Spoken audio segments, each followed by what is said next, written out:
ತರುವಾಯ ಯೋಹಾನ್ ಮಾತಾಡ್ತಾನೆ, ತರುವಾಯ ನೂತನ ಆಕಾಶ ಮಂಡಲವನ್ನು ನೂತನ ಭೂಮಂಡಲವನ್ನು ಕಂಡೆನು. ನೋಡಿ ಆಮೇಲೆ, ಹೌದಾ? ಆಮೇಲೆ ಯಾವಾಗ ಪ್ರಪಂಚ ಅಂತ್ಯವಾದ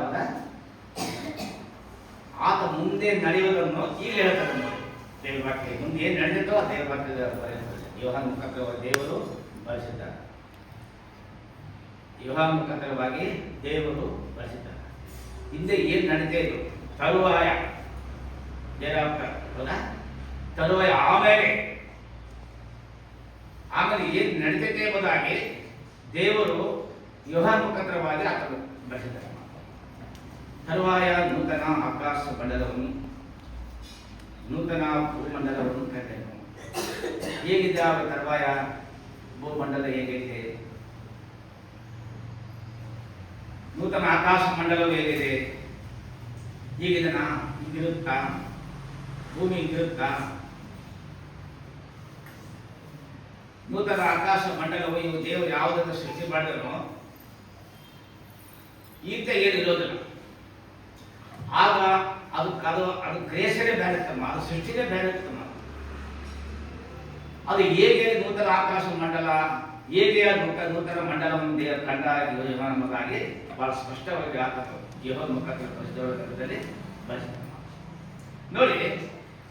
ಮೊದಲಿದ್ದ ಆಕಾಶ ಮಂಡಲವು, ಮೊದಲಿದ್ದ ಭೂಮಂಡಲವು ಇಲ್ಲದೇ ಹೋದವು. ಈಗೇನಂತಲ್ಲ, ಈ ಭೂಮಂಡಲ, ಈ ಆಕಾಶ ಇಲ್ಲದೇ ಹೋಗ್ತವೆ. ಮತ್ತೆ ಇಲ್ಲದೆ ಹೋದಾಗ ಏನಂತಂದ್ರ ಪರಲೋಕ ಆಕಾಶ ದೇವರ ನಿವಾಸ ಸ್ಥಳನೇ. ಅವಾಗ ದೇವರೇ ನಿವಾಸ ಮಾಡುವಂಥ ಸ್ಥಳ. ಆ ಸ್ಥಳದಲ್ಲಿ ನಾವೆಲ್ಲ ಇರ್ತೀವಿ ಎಂಬುದಾಗಿ ಯೋಹಾನ್ ಬಹಳ ಸ್ಪಷ್ಟವಾಗಿ ಬರೆಸ್ತಾ ಇದ್ದಾರೆ. ಯೋಹಾನ್ ಮೊದಲೇನೆ ಮುಂದೆ ಏನು ನಡೆಯಿತೋ ಈಗಲೇ ಯೋಹಾನ್ ಮುಖಾಂತರವಾಗಿ ಆಗಬಹುದು. ನಾನು ಕಂಡೆನು ಅಂತ ಹೇಳ್ತಾ ಇದ್ದಾರೆ ನೋಡಿ. ಕಂಡೆನು, ಇನ್ನೂ ಸಮುದ್ರವೂ ಇಲ್ಲ. ಇದರ ಪರಿಶುದ್ಧ ಪಟ್ಟಣವಾದ ಹೊಸ ಯೆರೂಸಲೇಮನ್ನು ಪರಲೋಕದಿಂದ ದೇವರು ಇಳಿದು ಬರುವುದನ್ನು ಕಂಡೆನು. ನೂತನ ಯೆರೂಸಲೇಮ್, ಹೊಸ ಯೆರೂಸಲೇಮ್ ಪಟ್ಟಣ. ಯೆರೂಸಲೇಮ್ ಅಂದ್ರೆ ಏನು? ದೇವರ ಮಂದಿರ. ದೇವರ ತನ್ನ ಸ್ವರೂಪದ ಕೊಂಡುಕೊಂಡ ಪವಿತ್ರವಾದ ಪರಿಶುದ್ಧವಾದ ದೇವರ ಆಲಯ. ಆ ಆಲಯದಲ್ಲಿ ದೇವರು ಇಳಿದು ಬರುವುದನ್ನು ಕಂಡೆನು ಎಂಬುದಾಗಿ ಇವಾಗ ಮಾತಾಡ್ತಾರೆ. ಹಾಗಾದ್ರೆ ಯೋಹಾನ ಜೀವಿತವಾಗಿದ್ದಾನ? ಜಾಲಿಗೆ ಲಿವಿಂಗ್ ಇಯರ್. ಆದರೆ ದೇವರು ಇಳಿದು ಬರುವುದನ್ನು ನಾನು ನೋಡಿದ್ದೇನೆ. ಹೊಸ ಯೆರೂಸಲೇಮ್ ಪಟ್ಟಣ, ಈಗೇನು ಪಟ್ಟಣ ಇದೆಯಲ್ಲ ಯೆರೂಸಲೇಮಿನಲ್ಲಿ ಹಾಳಾಗಿರೋ ಪಟ್ಟಣ, ಅದು ಪರಿಶುದ್ಧ ಪಟ್ಟಣವಾಗಿ ಮಾರ್ಪಡ್ತಾ ಇದೆ. ಹೊಸ ಯೆರೂಸಲೇಮ್ ಆಗಿ ಅದು ಮಾರ್ಪಡ್ತಾ ಇದೆ. ಆ ಅಂತ ಯೆರೂಸಲೇಮ್ ಪಟ್ಟಣದ ದೇವರ ತಾನೇ ಆ ಪರಲೋಕದಿಂದ ಹೊಸ ಯೆರೂಸಲೇಮಿಗೆ ಇಳಿದು ಬರುವುದನ್ನು ನಾನು ಕಣ್ಣಾರೆ ನೋಡಿದೆನು ಎಂಬುದಾಗಿ ಯೋಹಾನ ಬಹಳ ಸ್ಪಷ್ಟವಾಗಿ ತಿಳಿಸ್ತಾ ಇದ್ದಾನೆ. ನೀವು ತರ ಆಲೋಚನೆ ಮಾಡಿ, ನಾನು ಈ ಲೋಕಯಾತ್ರೆ ಹೋದಾಗ ನಾನು ಎಲ್ಲೇ ಹೋಗ್ತೇನೆ ದೇವರೇ ಅಂತ ಹೇಳಿ ಅನಿಸ್ಕೊಂಡು ಪ್ರಾರ್ಥನೆ ಮಾಡಿಕೊಡ್ರಿ. ದೇವರು ನಿಮಗೆ ತೋರಿಸ್ತಾರೆ. ಪ್ರಭು, ಇಷ್ಟು ವರ್ಷ ಆಯಿತು ನಾನು ನಂಬಿದ್ದೇನೆ, ಸಂಘ ಸಾವಸ್ಥೆಯಲ್ಲಿ ಇದ್ದೇನೆ, ನಿನ್ನ ಮಾತುಗಳು ಪ್ರಸಿದ್ಧವಾದ ಮಾತುಗಳನ್ನು ಕೇಳಿ ಕೈಗೊಂಡು ನಡೆದಿದ್ದೇನೆ, ನನ್ನ ಯಾತ್ರೆ ಈ ಲೋಕದಲ್ಲಿ ಮುಗಿಸಿದ್ದೇನೆ. ಆದರೆ ಲೋಕಯಾತ್ರೆ ಮುಗಿದಾಗ ನಾನು ನನ್ನನ್ನು ಹೇಗೆ ನೋಡಬೇಕು, ನೀನು ಹೇಗಿರ್ತೀಯ, ನಿನ್ನ ಪಟ್ಟಣ ಹೇಗೆ ಇದೆ, ನಿನ್ನ ರಾಜ್ಯ ಹೇಗಿದೆ, ಆಗ ನಾನು ಇಲ್ಲಿರ್ತೀನಿ, ನನಗೆ ತೋರಿಸು ಪ್ರಭು ಅಂತ ಹೇಳಿ ಪ್ರಾರ್ಥನೆ ಮಾಡ್ತೀನಿ. ಮಗಲೇ ದೇವರನ್ನು ತೋರಿಸ್ತಾರೆ. ಆದರೆ ಆ ಪಟ್ಟಣವನ್ನು, ಆ ದೇವರನ್ನು ನೋಡುವಂಥ ಸ್ಥಿತಿಯಲ್ಲಿ ಇರುವುದಾದರೆ ನೀವು ಪರಿಶುದ್ಧಗಳಾಗಿರುವುದು. ನಂಬಿಕೆ ಇಲ್ಲದೆ ದೇವರನ್ನು ಮೆಚ್ಚುವುದು ಅಸಾಧ್ಯ. ನಂಬಿಕೆ ಇಲ್ಲದೆ ದೇವರನ್ನು ಮೆಚ್ಚುವುದು ಅಸಾಧ್ಯ. ದೇವರು ಇದ್ದಾನೆ ಎಂದು ಯಾರು ದೇವರ ಬಳಿಗೆ ಬರ್ತಾರೋ ಅಲ್ಲಿ ದೇವರು ಇರ್ತಾರೆ. ಏನು ಪ್ರಾರ್ಥನೆ ಮಾಡ್ಕೊಂತೀನಿ, ಏನೋ ಮಾಡ್ತೀನಿ ಅಷ್ಟೇ. ದೇವರು ಇದ್ದಾನೇನೋ, ನಾನು ಇಲ್ಲಿ ಹೋಗ್ತೀನೇನೋ ಅಂತೇನಾದ್ರೂ ನಾವು ಅಂದ್ಕೊಂಡ್ರೆ ಅದು ಹಾಗೆ ಆಗುತ್ತೆ. ಇನ್ನೇನು ಅಂದ್ಕೊಂಡೆಯೋ ಹಂಗೆ ಆಗುತ್ತೆ, ಬೇರೆ ಉದ್ದೇಶ ಹೇಳಿಲ್ಲ. ಅದೇ ನೀನು ನಡ್ಕೊಂಡೆ ಪಡ್ಕೊಂಡೆ, ನೀನು ಹೆಂಗ್ ನಡ್ಕೊಂತ ಅದು ನಿಂತಪ್ಪ. ಇಲ್ಲಿ ದೇವರ ವಾಕ್ಯ ಬಹಳ ಸ್ಪಷ್ಟವಾಗಿ ನೋಡಿ, ಪರಲೋಕ ದೇವರು ಇಳಿದು ಬರೋದನ್ನು ಕಂಡೆನು. ಅದು ತನ್ನ ಗಂಡನಿಗೋಸ್ಕರ ಅಲಂಕೃತರಾದ ಮೊದಲಿಗಿಂತೆ ಸಿಂಗಾಸನಪಟ್ಟದ್ದು. ಯೆರೂಸಲೇಮ್ ಪಟ್ಟಣ ಹೇಗಿದೆ ಅಂದಾಗ ನೋಡಿ, ಸಿಂಗಾಸನಪಟ್ಟಿದೆ. ಚಿನ್ನ, ಬೆಳ್ಳಿ, ವಜ್ರ, ವೈಢೂರ್ಯದಿಂದ, ಮುತ್ತು ರತ್ನಗಳಿಂದ ಅದೆಷ್ಟೋ ಸಿಂಗಾಸನಪಟ್ಟಿದೆ, ಸುಂದರವಾಗಿದೆ. ಆ ಸ್ಥಳಕ್ಕೆ ದೇವರು ಇಳಿದು ಬರುವುದನ್ನು ಯೋಹಾನ ನೋಡ್ತಾ ಇದ್ದ. ಆ ಪಟ್ಟಣ ಹೇಗಿದೆ ಅಂದಾಗ ಮೊದಲಿಗೆ ಯಾವತ್ತಾಗಿ ಸಿಂಗಾಸನ ಪಡ್ತಾಳೋ, ಯಾವುದೇ ಅಂದ ಚಂದವಾಗಿ ಇರ್ತಾಳೋ ಅದಕ್ಕಿಂತ ಶ್ರೇಷ್ಠವಾಗಿರ್ತಕ್ಕಂಥ ಯೆರೂಸಲೇಮ್ ಪಟ್ಟಣ. ಮೊದಲಿಗೆ ಅಂದ್ರೆ ಪರಿಶುದ್ಧ ಕನ್ಯೆ ಅಂದ್ರೆ ಅಲ್ಲಿ ಪರಿಶುದ್ಧರು ಮಾತ್ರ ದೇವರಾಜ ಸೇರ್ತಾರೆ, ಬೇರೆ ಯಾರು ಸೇರೋದಿಲ್ಲ. ಬೇರೆ ಯಾರು ಸೇರಲಿಕ್ಕೆ ಸಾಧ್ಯವಿಲ್ಲ. ದೇವರನ್ನು ಬಹಳ ಸ್ಪಷ್ಟಪಡಿಸ್ತಾರೆ ನಾವು. ಅಲ್ಲಿ ಪರಿಶುದ್ಧರು ಮಾತ್ರನೇ ದೇವರ ರಾಜ್ಯದಲ್ಲಿ ಸೇರುವುದಕ್ಕೆ ಸಾಧ್ಯ ಎಂಬುದಾಗಿ ದೇವರ ಬಹಳ ಸ್ಪಷ್ಟವಾಗಿ ಎಚ್ಚರಿಸ್ತಾ ಇದೆ.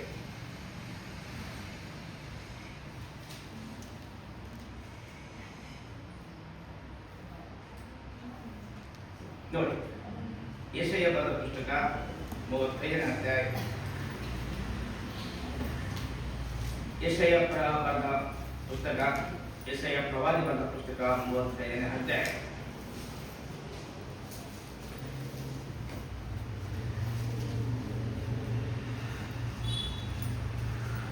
ಎಂಟನೇ ವಚನವನ್ನು ಓದಿಕೊಳ್ಳೋಣ.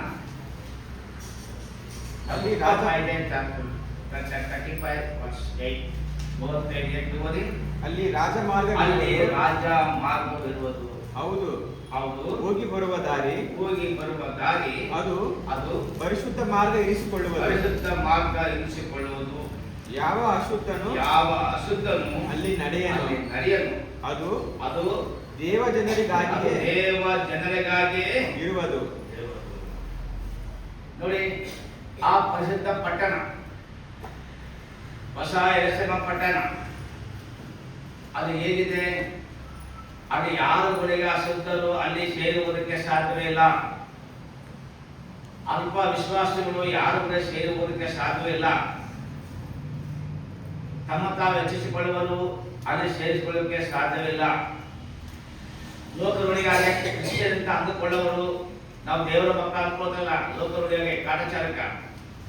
ಈಗ ನಾಮನೇ ಕ್ರಿಶ್ಚಿಯನ್ ಅಂತಾರೆ, ಹೌದಾ? ಅವ್ರ ಹೆಸರು ಮಾತ್ರ ಕ್ರೈಸ್ತರು ಅಂತವರಿಗೆಲ್ಲ ಅದು ಪರಲೋಕ ರಾಜ್ಯ. ಅದೇ ಅಲ್ಲಿ ರಾಜ್ಯ ಮಾರ್ಗವಿರುವುದು. ಅಂದ್ರೆ ರಾಜ್ಯ ಮಾರ್ಗದ ರಾಜನಿರ್ತಾನ, ಪ್ರಭು ಇರ್ತಾನ. ಪರಿಶುದ್ಧ ದೇವರು ಆ ರಾಜ್ಯ ಮಾರ್ಗದಲ್ಲಿ ನಿವಾಸವಾಗಿರ್ತಾರೆ. ಆದ್ರೆ ಅದು ನೋಡುವಲ್ಲಿ ಅದು ನೋಡಿ, ಅದು ಎನಿಸಿಕೊಂಡು ಅಲ್ಲಿ ದಾರಿಯಲ್ಲಿ ರಾಜ್ಯ ಮಾರ್ಗವಿರುವುದು. ಹೌದು, ಹೋಗಿ ಬರುವ ದಾರಿ ಅದು ಪರಿಶುದ್ಧ ಮಾರ್ಗವೆನಿಸಿಕೊಳ್ಳುವುದು. ಯಾವ ಅಶುದ್ಧನು ಅಲ್ಲಿ ನಡೆಯನು. ಅದು ದೇವ ಜನರಿಗಾಗಿಯೇ ಇರುವುದು. ಈ ಪರಿಶುದ್ಧ ಪಟ್ಟಣ, ಈ ಪರಲೋಕ ರಾಜ್ಯ, ಇದು ಯಾರಿಗೋಸ್ಕರ ಇದೆ ಅಂದಾಗ ದೇವ ಜನರಿಗೋಸ್ಕರವಾಗಿದೆ. ದೇವಜನರು ನಾವೇ ನೀವೇ ದೇವಜನರು, ಹೌದಾ? ಆದ್ರೆ ನೀವು ಪರಿಶುದ್ಧರಾಗಿರ್ಬೇಕಲ್ಲ. ಪರಿಶುದ್ಧರಾಗಿದ್ರೆ ಮಾತ್ರವೇ ಆ ರಾಜ್ಯದಲ್ಲಿ ಸೇರೋದಕ್ಕೆ ಸಾಧ್ಯ. ಹೀಗಾಗಿ ಯೋಹಾನ್ ಮಾತಾಡ್ತಾರಲ್ಲ, ಯಾಕಂದ್ರೆ ಪರಿಶುದ್ಧ ಮಾರ್ಗ ಅಂತ ಐತಿ ನೋಡಿ. ಪರಿಶುದ್ಧ ಮಾರ್ಗ ಅಂದ್ರೆ ಯೋಹಾನ ಸುವಾರ್ತೆ 14ನೇ ಅಧ್ಯಾಯ 6ನೇ ವಚನ ನಾಮಕ ಮಾಡಿಕೊಂಡಾಗ ಅಲ್ಲಿ ಬಹಳ ಸ್ಪಷ್ಟವಾಗಿ ಯೋಹಾನ್ ಮಾತಾಡ್ತಾರೆ. ಯೋಹಾನ ಸುವಾರ್ತೆ 14:6ನೇ ವಚನ ಓದಿ.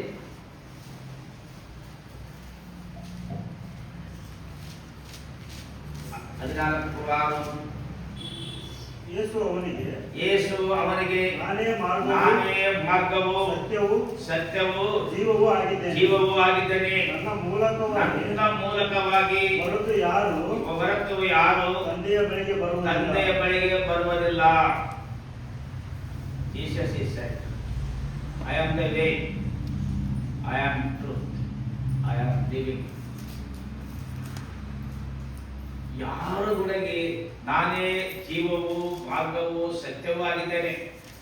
ನನ್ನನ್ನು ಬಿಟ್ಟು ಯಾರು ತಂದೆ ಬಳಿಗೆ ಬರಲಿಕ್ಕೆ ಸಾಧ್ಯವಿಲ್ಲ. ಯೋಹಾನ ಸುವಾರ್ತೆ 15 ಅಧ್ಯಾಯದಲ್ಲಿ 5 ಮತ್ತೆ ಬಹಳ ಸ್ಪಷ್ಟವಾಗಿ ಎಚ್ಚರಿಸ್ತಾ ಇದೆ. 5:15 ಪಕ್ಕದಲ್ಲಿ 15:5 ಓದಿ. ನಾನು ದ್ರಾಕ್ಷಿ ಬಳ್ಳಿ, ನಾನು ದ್ರಾಕ್ಷಿ ಬಳ್ಳಿ, ನೀವು ಕೊಂಬೆಗಳು. ಇಲ್ಲ, 15:5 ವಚನ. ನೀವು ನನ್ನಲ್ಲಿ ನೆಲೆಗೊಂಡಿರದಿದ್ದರೆ, ನೀವು ನನ್ನಲ್ಲಿ ನೆಲೆಗೊಂಡಿದ್ದರೆ ಫಲ ಕೊಡಲಾರಿರಿ. ನೀವು ನನ್ನಲ್ಲಿ ನೆಲೆಗೊಂಡಿರದಿದ್ದರೆ ಫಲ ಫಲ ಕೊಡಲಾರಿರಿ. ಕೊಡಲಾರಿರಿ. ನಾನು ದ್ರಾಕ್ಷಿ ಬಳ್ಳಿ, ನಾನು ದ್ರಾಕ್ಷಿ ಬಳ್ಳಿ, ನೀವು ಕೊಂಬೆಗಳು. ನೀವು ಕೊಂಬೆಗಳು. ಒಬ್ಬನು ನನ್ನಲ್ಲಿಯೂ ಒಬ್ಬನು ನನ್ನಲ್ಲಿಯೂ ನಾನು ಅವನಲ್ಲಿಯೂ ನಾನು ಅವನಲ್ಲಿಯೂ ನೆಲೆಗೊಂಡಿದ್ದರೆ ನೆಲೆಗೊಂಡಿದ್ದರೆ ಅವನೇ ಅವನೇ ಬಹಳ ಫಲ ಬಹಳ ಕೊಡುವನು. ಫಲ ಕೊಡುವನು. ನೀವು ನನ್ನನ್ನು ಬಿಟ್ಟು ನೀವು ನನ್ನನ್ನು ಬಿಟ್ಟು ಏನು ಮಾಡಲಾರಿರಿ. ಏನು ಮಾಡಲಾರಿರಿ. You can do anything. ದೇವರನ್ನು ಬಿಟ್ಟು ನೀವು ಏನು ಮಾಡಲು ಸಾಧ್ಯವಾಗುವುದಿಲ್ಲ. ನೀವು ದೇವರಲ್ಲಿದ್ದರೆ ದೇವರು ನಿಮ್ಮಲ್ಲಿ ಇರ್ತಾನೆ. ನೀವು ದೇವರಲ್ಲಿ ಜೀವಿಸಿದರೆ ದೇವರು ನಿಮಗೆ ಹೆಚ್ಚೆಚ್ಚ ಫಲವನ್ನು ದೇವರು ಕೊಡ್ತಾನ. ನೀವು ನನ್ನಲ್ಲಿದ್ದರೆ, ನಾನು ನಿಲ್ಲಿದ್ದರೆ ನೀವು ಬಹಳ ಫಲ ಕೊಡುವಿರಿ. ದೇವರಲ್ಲಿದ್ದಾಗ ದೇವರು ನಿಮಗೆ ಫಲ ಕೊಡ್ತಾರೆ. ಆಗ ದೇವರನ್ನು ಬಿಟ್ಟು ಏನು ಮಾಡೋಕ್ಕಾಗುತ್ತಾ? ಆಗುತ್ತಮ್ಮ? ಆಗೋದಿಲ್ಲ. ಇದು ನಮ್ಮ ಮನೆ ಹೋಗಿ ತಿಳ್ಕೊಳ್ಳಿ. ಓದ್ರೊಳಗೆ ಏನಾದ್ರು ಆಯ್ತಾ? ನಮಗೆ ಗೊತ್ತಿಲ್ಲ ಇಲ್ಲ, ಏನಾದ್ರೂ ಮನೆ ಓದ್ರೊಳಗಾಗಿ ಏನಾದ್ರು. ಎಷ್ಟು ಜನ ಮನೆಗೆ ಹೋದ್ರೊಳಗಾಗಿ ವಾಕಿಂಗ್ ಮಾಡೋದ್ರೊಳಗೆ ಖುಷಿ ಬೀಳ್ತಾರೆ. ಆ ಜನ ನೋಡಿ ಎಲ್ಲ ವಾಕಿಂಗ್ ಬಿಟ್ಟು ಅದು ಬರ್ತಾರೆ. ಕೆಲವರು ಬಂದ್ರೆ ಆ ಗಾಳಿಗೆ ಚಳಿಗೆ ನೆಲಕ್ಕೆ ಹೊತ್ಕೊಂಡು ಬಿಡ್ತಾರೆ. ಸಾಮಾನ್ಯವಾಗಿ ಈಗ 90% ಯಾರು ಕೂಡ ಹೊರಗಡೆ ವಾಕಿಂಗ್ ಯಾರು ಬರೋದಿಲ್ಲ. ಚಳಿ ಜಾಸ್ತಿ, ಭಯಂಕರವಾದ ಚಳಿ. ಅದು ಸೈಕ್ಲೋನ್ ಸುನೇಮ್ ಟೈಪ್ ಇದೆ. ಚಳಿಗೆ ತಾಳಲಾರ್ದಾಗೆ ಎಷ್ಟೋ ಜನ ಈ ಮರಣವನ್ನು ಅನುಭವಿಸಿದಾರಮ್ಮ. ಹೀಗೆ ದೇವರು ದೇಹವನ್ನು ನಮ್ಮನ್ನು ಸೃಷ್ಟಿ ಮಾಡಿದನು ದೇವರು ತಾನೇ. ಈ ದೇಹದ ಮೇಲೆ ಎಲ್ಲ ಅಧಿಕಾರ ದೇವರಿಗೆ ಇದೆ. ಅಭಯಗಳ ಸೃಷ್ಟಿಸಿದ ದೇವರೇ. ದೇವರ ಏನಾದರೂ ಮಾಡಕ್ಕೆ ಅಧಿಕಾರ ಇದೆ. ದೇವರು ಅದನ್ನು ಬದುಕಿಸುವುದಕ್ಕೂ ಸಾಯಿಸುವುದಕ್ಕೂ ಅಧಿಕಾರ ಇದೆ. ನೋಡಿ, ನಾವು ನೋಡೋಣ. ನೋಡಿ, ಸಮೀರ್ ಬರೆದ ಪುಸ್ತಕ, ಸಮೀರ್ ಗ್ರಂಥ ಕೈ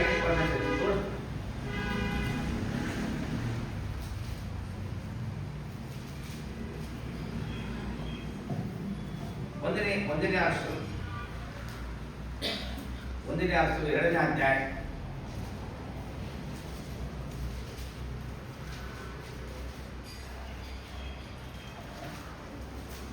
1ನೇ ಸಮೀರು 2ನೇ ಅಧ್ಯಾಯ 8ನೇ ವಚನವನ್ನು ಓದಿ. 6ನೇ ವಚನ ಓದಿ. ಯೆಹೋವನೇ ಸಾಯಿಸುವವನು ಬದುಕಿಸುವವನು ಪಾತಾಳದಲ್ಲಿ ದಬ್ಬುವವನು ಮೇಲಕ್ಕೆ ಬರಮಾಡುವವನು ಆತನೇ. ಬಡತನ ಸಿರಿತನವನ್ನು ಕೊಡುವವನು ತಗ್ಗಿಸುವವನು ಹೆಚ್ಚಿಸುವವನು ಯೆಹೋವನೇ. ಆತನು ದೀನನನ್ನು ಧೂಳಿಯಿಂದ ಎತ್ತಿ ದರಿದ್ರನನ್ನು ತಿಪ್ಪೆಯಿಂದ ಎಬ್ಬಿಸಿ ಪ್ರಭುಗಳೊಂದಿಗೆ ಕುಳ್ಳರಿಸಿ ಅವನಿಗೆ ಮೈಮಾಸನವನ್ನು ಬಾಧ್ಯತೆಯಾಗಿ ಅನುಗ್ರಹಿಸುವವನಾಗಿದ್ದಾನೆ. ನೋಡಿ, ಇಲ್ಲೋಡುವಾಗ ಸಮಯದ ಗ್ರಂಥದಲ್ಲಿ ಬಹಳ ಸ್ಪಷ್ಟವಾಗಿ ದೇವರು ಮಾತಾಡ್ತಾರೆ.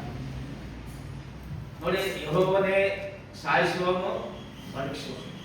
ಸಾಯಿಸುವ ಅಧಿಕಾರ ದೇವರಿಗಿದೆ, ಬದುಕಿಸುವಂತ ಅಧಿಕಾರ ದೇವರಿಗಿದೆ. ನೀನು ಹೆಚ್ಚಿಸಿಕೊಂಡ್ರೆ ತಗ್ಗಿಸುವಂತ ಅಧಿಕಾರ ದೇವರಿಗಿದೆ. ನೀನು ತಗ್ಗಿಸಿಕೊಂಡ್ರೆ ನೀನು ಹೆಚ್ಚಿಸುವ ಅಧಿಕಾರ ದೇವರಿಗಿದೆ. ದೇವರ ಕೈಯಾಗಿರಪ್ಪ. ಹೆಚ್ಚಿಸಿಕೊಂಡಾಗ ದೇವರಿಗೆ ತಗ್ಗಿಸ್ತಾರೆ.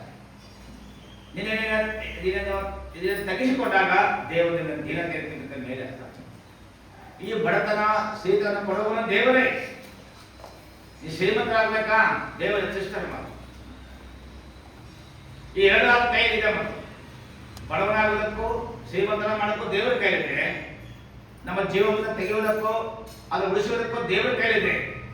ಆದರೆ ದರಿದ್ರರನ್ನು ಮೇಲಕ್ಕೆ ಎತ್ತಿ ಪ್ರಭುಗಳೊಂದಿಗೆ ಕೂಡಿಸಿ ಮಹಿಮಾಶ್ವರವನ್ನು ಅನುಗ್ರಹಿಸ್ತಾರೆ. ದರಿದ್ರರನ್ನು ಧೂಳಿಯಿಂದ ಎಬ್ಬಿಸ್ತಾರ, ಹೀಗೆ ದೇವರು ಸಮಸ್ತವಾದ ಕೈಲಿರೋದ್ರಿಂದ ನಾವು ಏನು ಮಾಡೋಕ್ಕೂ ಸಾಧ್ಯವಿಲ್ಲ. ಒಯ್ದಾಟು ಎನಿಥಿಂಗ್. ಅದಕ್ಕಾಗಿ ಏನಂದ್ರೆ, ನೀವು ನನ್ನನ್ನು ಬಿಟ್ಟು ಏನು ಮಾಡಲಾರದೆ ನೀವು ನನ್ನಲ್ಲೇ ನೆಲೆಗೊಂಡಿರುವೆ. ನೀವೇ ಕೊಂಬೆಗಳು, ನಾನೇ ನಿಜವಾದ ದ್ರಾಕ್ಷ ಬಳ್ಳಿ ಅಂತ. ದ್ರಾಕ್ಷ ಬಳ್ಳಿ ಜೊತೆಯಲ್ಲಿ ಕೊಂಬೆಗಳು ಅಂಟಿಕೊಂಡಿದ್ರೆ ಚಂದ, ಹೌದಾ? ದ್ರಾಕ್ಷ ಬಳ್ಳಿ, ನಾನೇ ನಿಜವಾದ ದ್ರಾಕ್ಷ ಬಳ್ಳಿ, ನನ್ನ ತಂದೆಯ ತೋಟಗಾರ, ದೇವರ ತೋಟಗಾರ, ಕ್ರಿಸ್ತನು ದ್ರಾಕ್ಷ ಬಳ್ಳಿ. ವಿಶ್ವಾಸಗಳ ಕೊಂಬೆಗಳಾಗಿ ಒಂದಕ್ಕೊಂದು ಹೊಂದಿಕೊಂಡು ನಾವು ಜೀವಿಸ್ತಾ ಇದ್ದೇವೆ.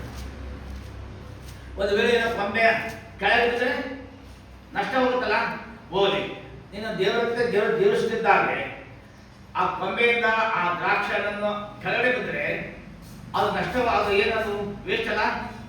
ದ್ರಾಕ್ಷಿಯನ್ನು ಕೆಳಗಡೆ ಬಿದ್ದಾಗ ತಿನ್ಲಿಕ್ಕಾಗುತ್ತಾ? ಕೆಲವರು ತೊಳಕನೂ ತಿಂತಾರೆ, ಅದಕ್ಕೇನಾಗುತ್ತೆ, ತೊಳಕನೂ ತಿನ್ಬೋದು ಅಂತ. ತೊಳಕ ತಿಂದ ಆಮೇಲೆ ಅದ್ರ ಬೆಲೆ ಗೊತ್ತಲ್ಲ. ಹಣ್ಣು ಬಿತ್ತಪ್ಪಂದ್ರೆ ಅದು ವೇಸ್ಟ್. ಅದು ಆ ಗಿಡದಲ್ಲಿ ದ್ರಾಕ್ಷಿ ಹಣ್ಣು, ಆ ದ್ರಾಕ್ಷಿ ಬೆಲೆ ಇದ್ರೆ ಚಂದ, ಹೌದಾ? ದ್ರಾಕ್ಷಿ ಬೆಲೆ ಕೆಳಗೆ ಬಿದ್ದಾಗ ಅದ್ರ ಬೆಲೆ ಕಡಿಮೆ, ಅದನ್ನ ಯಾರು ಮುಟ್ಟೋದಿಲ್ಲ, ಅದು ದೂರಾಗ್ತದೆ. ಹಾಗೆ ದೇವರ ಹತ್ರದಲ್ಲಿ ನೀವು ನನ್ನಲ್ಲಿ ನೆಲೆಗೊಂಡಿದ್ದರೆ, ನೀವು ನನ್ನಲ್ಲಿ ನಾನು ನಿನ್ನಲ್ಲಿ ನೆಲೆಗೊಂಡಿದ್ದರೆ ನೀವೇ ಬಹಳ ಫಲ ಕೊಡ್ತೀರಿ. ಫಲ ಪಡೆದಿರುವಂತಹ ಪ್ರತಿ ಕೊಂಬೆಯನ್ನು ತೆಗೆದು ಹಾಕುತ್ತಾರೆ. ಅವು ಸುಟ್ಟು ಹೋಗ್ತವಮ್ಮ ಕೊಂಬೆಗಳು. ಫಲ ಪಡೆದ ಜನ ದೇವರಿಗೆ ಫಲ ಕೊಡ್ತೀವಿ. ನಾವು ಕೆಲಸ ಮಾಡ್ತೀವಿ, ಹೌದಾ? ಹಣ ಸಂಪಾದಿಸ್ತೀವಿ, ಒಳ್ಳೆ ಒಳ್ಳೆ ಬಟ್ಟೆಗಳು ಹಾಕ್ತಿಂತವಲ್ಲ, ಒಳ್ಳೆ ಒಳ್ಳೆ ಬಟ್ಟೆಗಳು. ಇದೆಲ್ಲ ದೇವರಿಂದ ಬಂದಿದೆ.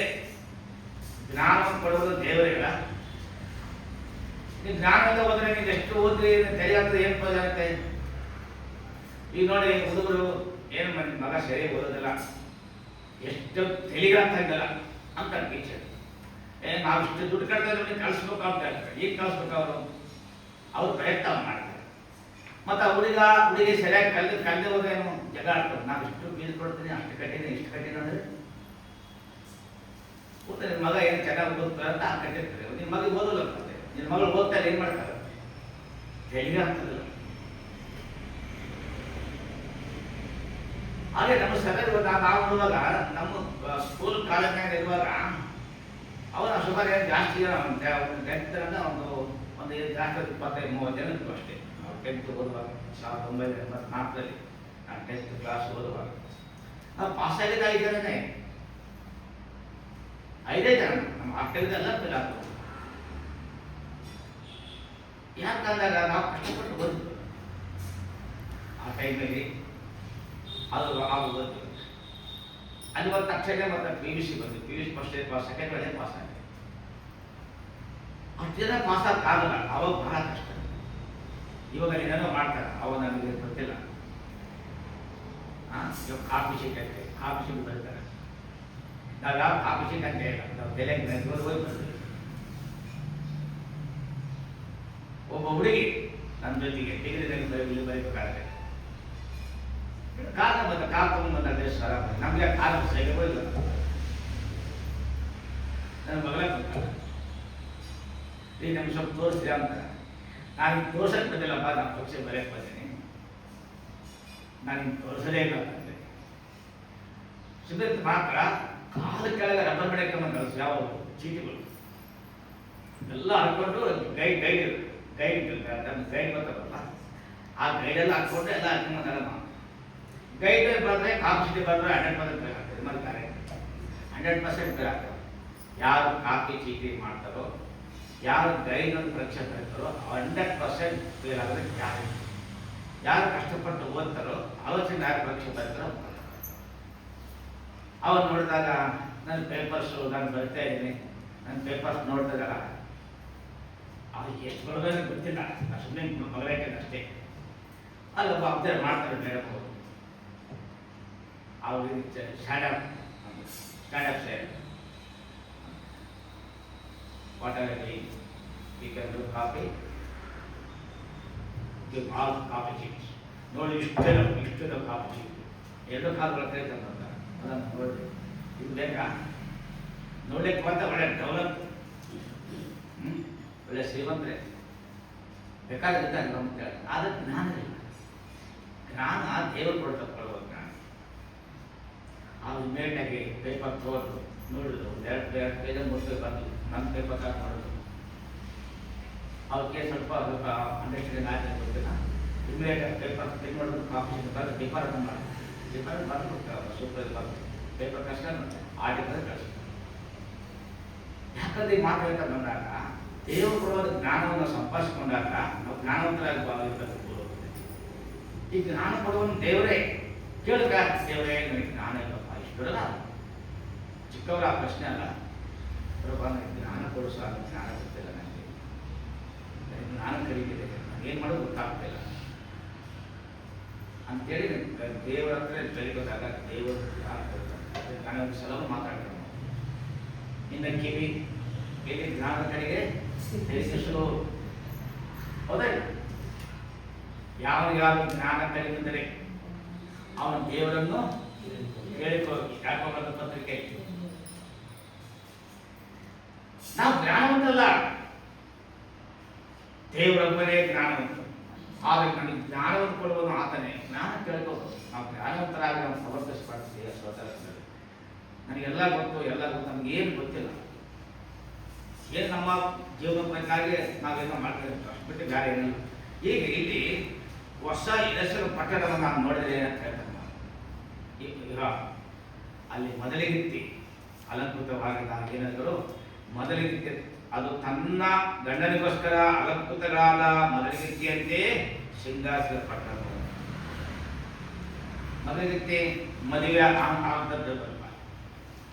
ಮದುವೆ ಆಯ್ತು ತಿಳ್ಕೊಂಡು ಮಗಳು ಮದುವೆ ಮಾಡ್ಬೇಕಪ್ಪ, ಅದೇ ಟೈಪ್ ಭಾಳ ಖುಷಿಯಿಂದ ಸಂಭ್ರಮದಿಂದ ಸಾಲ ಸಂಬಂಧ ಅವ್ರ ಹತ್ರ ಇವ್ರ ಹತ್ರ ದುಡ್ಡಿಸ್ಕೊಂಡು ಅವ್ರು ತಮ್ಮ ಹತ್ರ ದುಡ್ಡೆಲ್ಲ ಕಲೆ ಹಾಕಿ ಮೊದಲ ಪಾಪ ಆ ಟೈಮಾಗ ಹಿಂದೆ ಮುಂದೆ ಏನು ನೋಡೋದಿಲ್ಲ.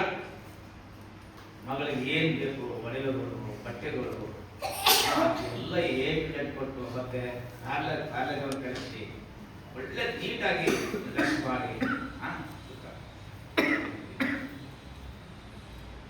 ಗಂಡನಿಗೋಸ್ಕರವಾಗಿ ಮೊದಲಿಗೆ ನನ್ನ ನೋಡಬೇಕು, ನನ್ನ ವೈಭವವನ್ನು ನೋಡಬೇಕು, ನನ್ನ ಮೊದಲಿಗೆ ನಾನು ಅಂದವಾಗಿ, ಚಂದವಾಗಿ, ಸುಂದರವಾಗಿ ಅಪ್ಸರಿಯಾಗಿ ನಾನು ಕಾಣಬೇಕು ನನ್ನ ಗಂಡನಿಗೆ ಅಂತೇಳಿ ಆಸೆ ಪಡ್ತಾರೆ. ಹೌದಾ? ಕನ್ಯೆ ಮೊದಲಿಗೆ ಈ ಲೋಕದಲ್ಲಿ ಮೊದಲಿಗೆ ತನ್ನ ಗಂಡನಿಗೋಸ್ಕರವಾಗಿ ಅದು ನೋಡ್ತಾ ಸಿಂಗರ್ಸ ಪಟ್ಕೊಂಡು ಗಂಡನಿಗೋಸ್ಕರ ಅದು ನೋಡ್ತಾನೆ ಇರ್ತಾಳ. ನಾನು ನನ್ನ ಗಂಡ ಬಂದಾಗ, ನಾನು ಗಂಡನ ಪಕ್ಕ ಇಟ್ಕೊಂಡಾಗ ನನ್ನ ಗಂಡನ ಒಪ್ಪುವಂತ ರೀತಿಯಲ್ಲಿ ಇರ್ಬೇಕಂತೇಳಿ ಆಸೆ ಪಡ್ತಾಳೆ. ಮೊದಲಿಗೆ ಕೂಡ ಅಷ್ಟೇ, ನಾನು ಮೊದಲಿಗೆ ನೋಡ್ಬೇಕಂತ ತಾನು ಒಳ್ಳೆ ಡ್ರೆಸ್ಗಳು ಹಾಕೊಂಡು ಬಂದಿರ್ತಾನೆ. ಬೇರೆ ಈ ಸಂಘ ಮೊದಲಿಗೆ ಸಂಘ. ಈ ಯೆರೂಸಲೇಮ್ ಪಟ್ಟಣ ಮೊದಲಿಗೆ ಹೋಲಿಕೆ ಆಗಿದೆ. ನಮ್ಮ ಕರ್ತನಾದ ಯೇಸು ಕ್ರಿಸ್ತನು ಮೊದಲಿಗನಾಗಿ ಪರಲೋಕದಿಂದ ಇಳಿದು ಬರ್ತಾರೆ. ಮೊದಲಿಗನಾಗಿರುವಂತಹ ಯೇಸು ಸ್ವಾಮಿ ದೇವರು, ಜಗದರ್ಶಕರು, ಸೃಷ್ಟಿಕರ್ತರು, ಸರ್ವೇಶ್ವರ, ಸಮಸ್ತ ಮುಂದೆ ಬರೋ ದೇವಾದ ದೇವರು. ಆತನಲ್ಲಿ ಬರುವಾಗ ನಾವೇನಿರಬೇಕು? We are all holiness people in word of God. ಹೌದಾ? ನಾವೆಲ್ಲರೂ ದೇವರ ಮುಂದೆ ಪರಿಶುದ್ಧತೆಯಿಂದ ಪರಿಶುದ್ಧರಾಗಿರಬೇಕು. ಪರಿಶುದ್ಧರಾಗಿದ್ದಾಗ ಮಾತ್ರನೇ ಆ ಮೊದಲಿಗೆ ನೋಡಲಿಕ್ಕೆ ಸಾಧ್ಯ, ಇಲ್ಲಾಂದ್ರೆ ಇಲ್ಲ. ದೇವಾದ ದೇವರು ಮೊದಲಿಗನಾಗಿ ಆತನ 2ನೇ ಸಾರಿ ಬರುವಾಗ ಮೊದಲಿಗೆಯಾಗಿ ನಾವು ಶಾರೀರಿಕವಾಗಿ ಪರಿಶುದ್ಧರಾಗಿ ಈ ಲೋಕದಲ್ಲಿ ಇದ್ದುಕೊಂಡು ಆತನ ಎದುರು ನೋಡಬೇಕು. ಅದಕ್ಕಾಗಿ ದೇವರು ಮತ್ತೊಂದು ವರ್ಷವನ್ನು 2026 ಮತ್ತೊಂದು ವರ್ಷವನ್ನು ನಮಗೆ ಕೊಡಿದ ದೇವರು ಸಮಯ ಪಡೆದಾಗ ಈ 2026 ಯಾಕೆ ಕೊಡೋಣ ನೀನು ಸರಿ ಹೋಗ್ಬೇಕು. You should be settled for your life. ಬಹಳ ಕಷ್ಟ ಆಗುತ್ತಲ್ಲ ನಮ್ಮ ಜೀವಿತವನ್ನು ನಾವು ಸರಿಪಡಿಸ್ಕೊಳ್ಬೇಕಾದ್ರೆ, ಬಹಳ ಕಷ್ಟನೇ, ಎಷ್ಟು ಕಷ್ಟನೇ. ಬಟ್ ಈಗ ಆಲ್ ಕ್ರಿಶ್ಚಿಯನ್ ಲೈಫ್. ನೀವೆಲ್ಲರೂ ಯೇಸು ಕ್ರಿಸ್ತ ಮಾತ್ರವಲ್ಲ, ನೀವೆಲ್ಲ ಕ್ರೈಸ್ತರಾಗಿರ್ಬೇಕು.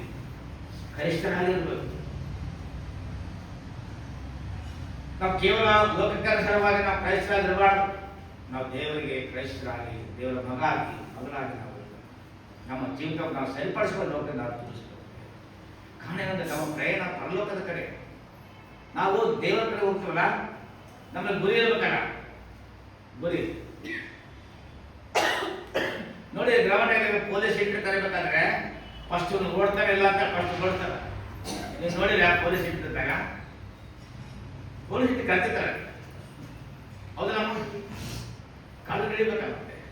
ಫಸ್ಟ್ ಏನ್ ಮಾಡ್ತಾರೆ ಅಂದ್ರೆ ರೆಕಾರ್ಡ್ ನೋಡ್ತಾರೆ, ಎಲ್ಲ ತೋರಿಸ್ತೀವಿ, ರೆಕಾರ್ಡ್ ಎಲ್ಲ ನೋಡಿ ರಿಟರ್ನ್ ಮಾಡ್ತಾರೆ. ಓಕೆ, ಅವ್ರು ಲಿಸ್ಟ್ ಕೊಡ್ತಾರೆ.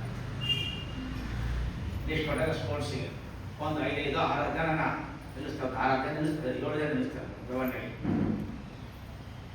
ಆ 7 ಜೊತೆ ಯಾರು ಫಸ್ಟ್ ಬಂದ್ರೆ ಅವ್ರ ನಮ್ಮ ಕೈಗೆ ತರ್ತಾರೆ. ಸೆಕೆಂಡ್ ಬಂದವರಿಗೆ, ಥರ್ಡ್ ಬಂದವರಿಗೆ 30 ಕರೀತಾರೆ. ಇನ್ನು ಅವರು ಫಸ್ಟ್ 4 ಜನ ಅವರು ಯಾವ್ದನ್ನ ರನ್ನಿಂಗ್ ಬರಲಿಲ್ಲ, ನೀವು ಹೋಗ್ಬಿಡಪ್ಪ ಅಂತ ವಾಪಸ್ ಕಳಿಸ್ತಾರೆ. ಅವ್ರು 30 ಮಾತ್ರ ಕಡೆ ನಿಲ್ಲಿಸ್ತಾರೆ. ಆದರೆ ಒಂದು 10 ಬ್ಯಾಚ್ ಮಾಡ್ತಾರಲ್ಲ, 10 ಬ್ಯಾಚ್ ಮಾಡ್ತಾರೆ. 19 30 10 77 ಜನರಲ್ಲಿ 30 ಜನ ಮಾತ್ರ ಅವರು ಬಂದಿರ್ತಾರೆ. ಅವ್ರು 30 ಜನ ಮಾತ್ರ ಕಡೆ ನಿಲ್ಲಿಸ್ತಾರೆ. ಇನ್ನು 40 ಜನ ಅಲ್ಲಿ ಹೋದ್ರೆ ವಾಯ್ಕ್ ಮುಗಿ ಕಂಡಕ್ಟ್ ಕಳಿಸ್ಬಿಡ್ತಾರೆ ವಾಪಸ್. ಈ 30 ಜನ ಮತ್ತೆ ಇವರು ಮತ್ತೆ ಬ್ಯಾಚ್ ಮಾಡ್ತಾರೆ. ಇವರು ಒಂದು ಮತ್ತೆ ಬ್ಯಾಚ್ ಮಾಡಿ ಬ್ಯಾಚ್. ಅವರಿಗೆ ಯಾರ್ಯಾರು ಸೆಲೆಕ್ಷನ್ 30 ಜನದಲ್ಲಿ ಕೇವಲ 5-6 ಜನ ಮಾತ್ರ ಸೆಲೆಕ್ಟ್ ಮಾಡ್ತಾರೆ ರನ್ನಿಂಗ್. ಆಮೇಲೆ ಮತ್ತೆ ಅವ್ರು ಬೇರೆ ಶಾರ್ಟ್ ಪುಟ್ಟು, ಹೈ ಜಂಪು, ಲಾಂಗ್ ಜಂಪು ಅವೆಲ್ಲ ಮತ್ತೆ ಮಾಡ್ತಾರೆ. ಆಮೇಲೆ ಗಾಡಿ ಇಳಿಯೋದು ಅವೆಲ್ಲ ಮಾಡ್ತಾರೆ. ಇಲ್ಲ ರನ್ನಿಂಗ್ ಮಾಡೋಕ್ಕಿಂತ ಮತ್ತೆ ಅವೆಲ್ಲ ಈಜಾಗಿರ್ಬೇಕು ಮತ್ತೆ ಅವೇನು ಜಾಸ್ತಿ ಅದು ಸೆಲೆಕ್ಷನ್ ಆಗಿದೆ. ತಕ್ಕಂತೆ ಪೊಲೀಸಿಗೆ ಕ್ವಾಲಿಫೈ ಎಲಿಜಿಬಲ್ ಕಾನ್ಸ್ಟೇಬಲ್ ಅಂತ ಕೊಡ್ತಾರೆ. ಹೀಗೆ ನಾವು ದೇವರಲ್ಲಿ ಎದೆ ಬಗ್ಗಿದವರಾಗಿ ನಾವು ಓಡ್ತಾ ಇರಬೇಕು, ಗುರಿ ಮುಟ್ಟವರೆಗೆ. ಯಾವ ಗುರಿ? ದೇವರಾದ ಗುರಿ ಮುಟ್ಟ ತನಕ ಓಡ್ಬೇಕು. ಬೇರೆ ಬರೆದ ಪತ್ರಿಕೆಯಲ್ಲಿ ಅಪ್ಪದ ಪೌಲ್ ಮಾತಾಡ್ತಾರೆ, ನಾನು ರಣರಂಗದಲ್ಲಿದ್ದೇನೆ, I am in play ground, I am struggling ಅಂತ ಹೇಳ್ತಾರೆ. ನಾನು ಹೋರಾಟ ಮಾಡ್ತಾ ಇದ್ದೀನಿ ರಣರಂಗದಲ್ಲಿ ಇದ್ದುಕೊಂಡು ಹೋರಾಟ ಮಾಡ್ತಾ ಹೇಳ್ತಾರೆ ಪೌಲ್. ಎದಕ್ಕಾಗಿ? ನಾನು ಎದೆ ಬಗ್ಗಿದನ್ನು ಓಡ್ತಾ ಇದ್ದೀನಿ. ನಮ್ಮ ಜೀವಿತ ಓಡ್ತಾನೆ ಇರಬೇಕು, ಹೌದಲ್ಲಪ್ಪ? ಏನಮ್ಮ? ನಮ್ಮ ಜೀವಿತ ಓಟ ಕುತ್ತುಕೊಂಡ್ರೆ ಏನ್ ಮಾಡಕ್ಕಾಗಲ್ಲ. ಅದಕ್ಕಾಗಿ ನರಿಗೆ ಆಮೇಲೆ ಒಂದು ಪದ್ಯ. ನರಿ ನೋಡಿದ್ರ? ನರಿ ನೋಡಿದ್ರಮ್ಮ? ನೋಡಿದೇ ಇಲ್ಲ ಪಾಪ, ನೋಡಿರಲ್ಲ. ಪುಸ್ತಕ ನೋಡಿ ಅದಲ್ಲ, ಹೊರಗಡೆ ನರಿಗಳು ಬಹಳ ಬುದ್ಧಿವಂತ ನರಿ ಅದು. ನೋಡ್ತಾ ಇರುತ್ತೆ ಚಿಕ್ಕಕ್ಕೆ ಮನೆ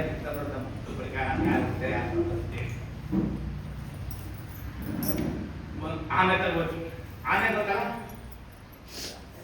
ಏನ್ ಆನೆ ಟಾಟಾ ಅಲ್ಲ, ಅದೇ ಬೆಲ್ಲಬೋದ ಆನೆ. ನೀರ ಬರ್ತಾವ, ಮೃಗಾಗಿರ್ತಾವ ಆನೆಗಳು. ಕನ್ನಡ ಏನ್ ಕೃಷ್ಣಮೃಗ ಅಂತಾರಲ್ಲ, ಕೃಷ್ಣಮೃಗ ಆಮೇಲೆ ಹೆಚ್ಚಿದ್ದಾರೆ ಹೆಸರು. ಆಮೆ ಅಂತ ಹೋಗ್ಬೋದು. ನೀನು ಯಾವಾಗಲೂ ನಿನ್ನ ಮುಚ್ಕೊಂಡೇ ಇರ್ತೀರ, ನೀನು ನಿನ್ನ ಮುಖನೇ ತೋರಿಸೋದು. ಮತ್ತೆ ನಾನು ಮುಖ ತೋರಿಸ್ತೀನಿ, ನಿನ್ನಂಗೆ ನನ್ನ ಮುಖ ಎಲ್ಲ ತೋರಿಸಕ್ಕೆ ತಿರುಗಾಡಕ್ಕೆಲ್ಲ ಅಂತೆ. ನಾವು ಮುಖ ತೋರಿಸ್ಬೇಕು ಎಲ್ಲರಿಗೆ. ನಾನು ಏನಂತ ಗೊತ್ತಾಗಬೇಕು ಪ್ರಪಂಚಿಗೆ. ನೀನು ಯಾವಾಗ ಮುಚ್ಕೊಂಡೇ ಇರ್ತೀಯ, ಜನ ಬಂದ ತಕ್ಷಣ ಭಾಳ ಸಿಕ್ಕಂಬಿಡ್ತದೆ.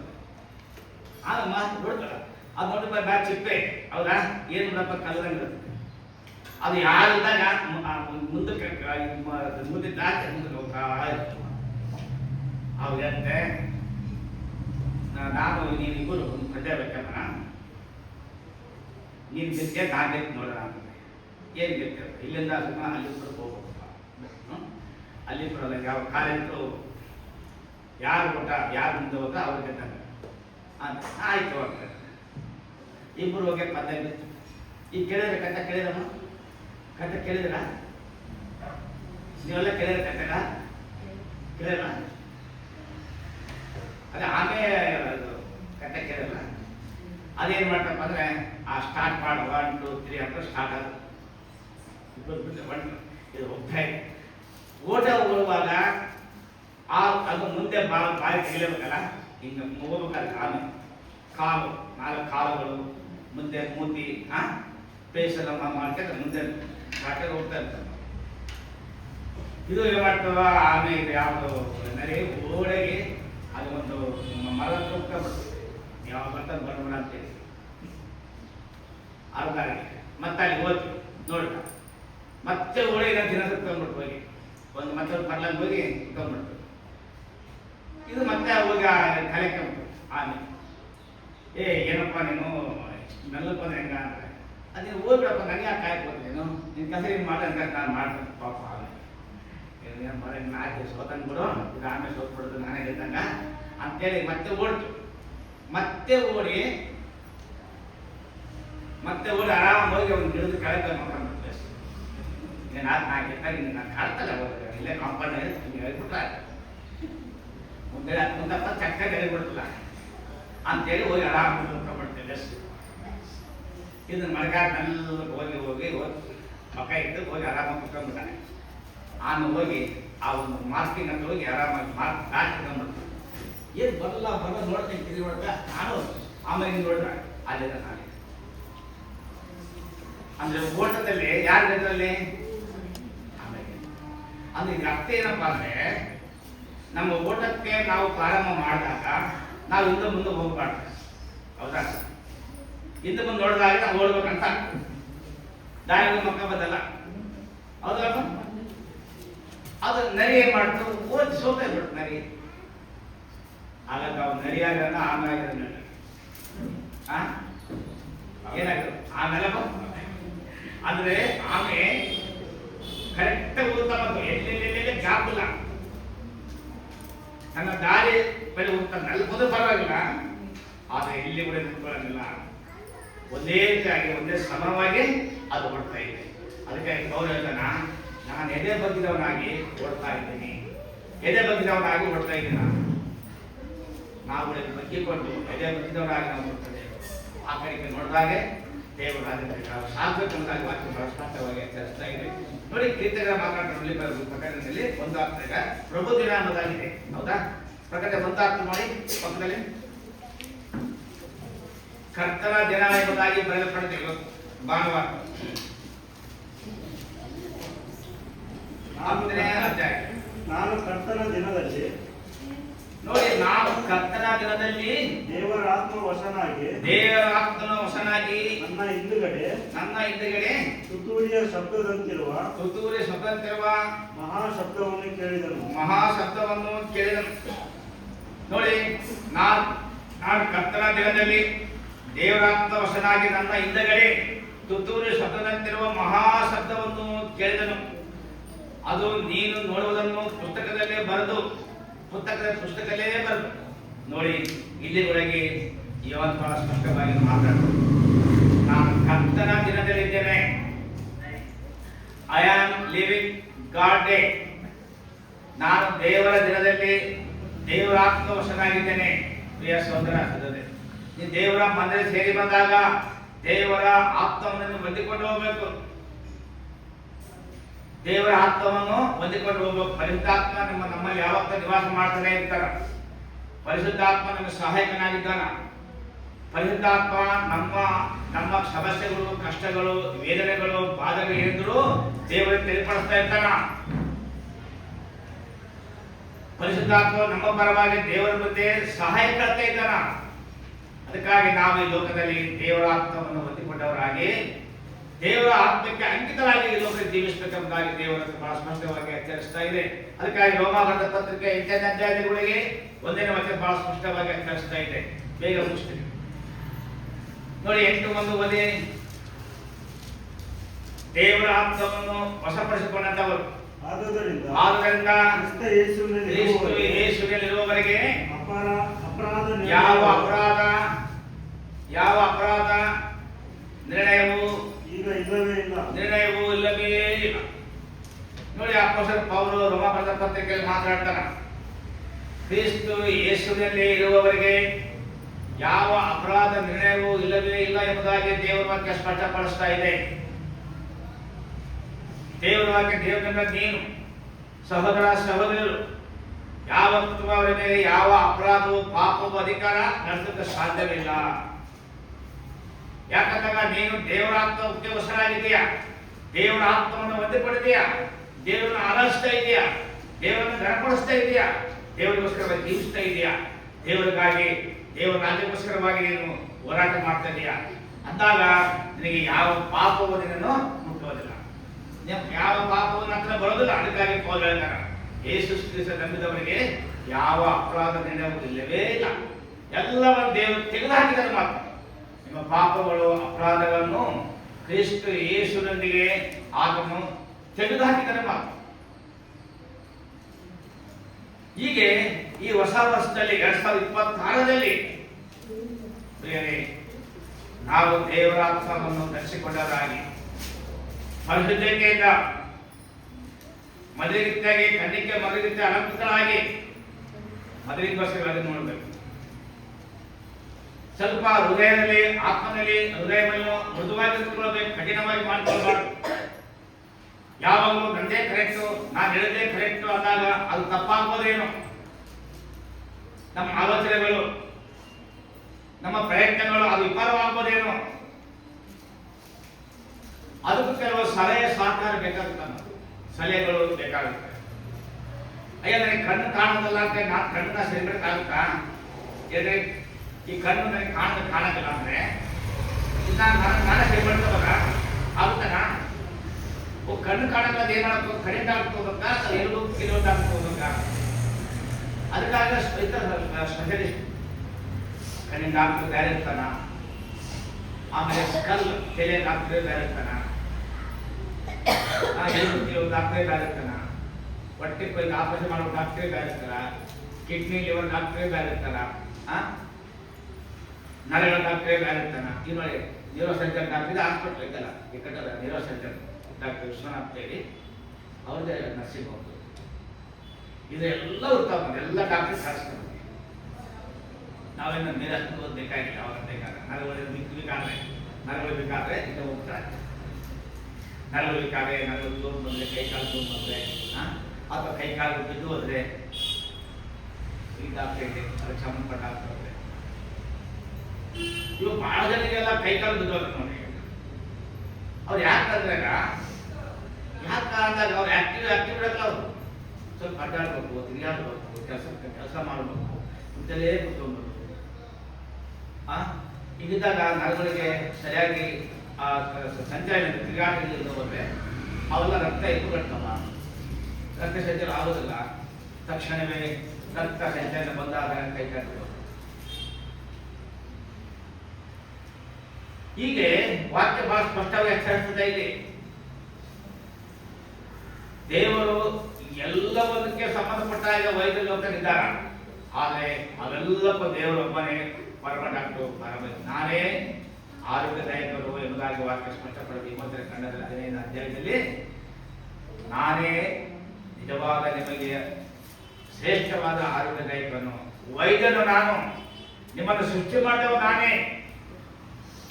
ನೀವು ನನ್ನನ್ನು ಕೇಳಿತು, ನಿನಗೇನಾದ್ರೂ ಕೈ ನೋವಾದ್ರೆ, ಕಾಲು ಹೋದ್ರೆ, ಕಣ್ಣು ಹೋದ್ರೆ ನೀನು ನನ್ನನ್ನು ಕೇಳಿತು. ನೀ ಸರಿ ಮಾಡೋಕ್ಕಾಗೋದಿಲ್ಲ, ನೀನೇ ಸರಿ ಮಾಡೋಕ್ಕೂ ಸಾಧ್ಯವಿಲ್ಲ. ನಿನ್ನ ಪ್ರಯತ್ನಗಳು, ನಿನ್ನ ಆಲೋಚನೆಗಳು ಅದು ವಿಫಲವಾಗೋದ್ರೆ ಏನು?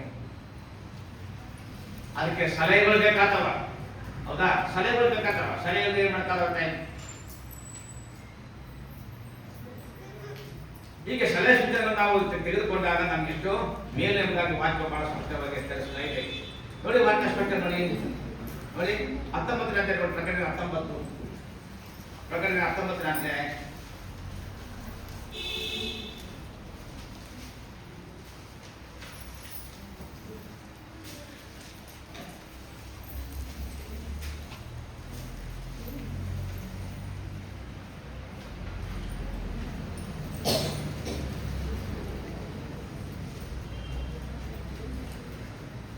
ನೋಡಿ 6 ಓದೋಣ.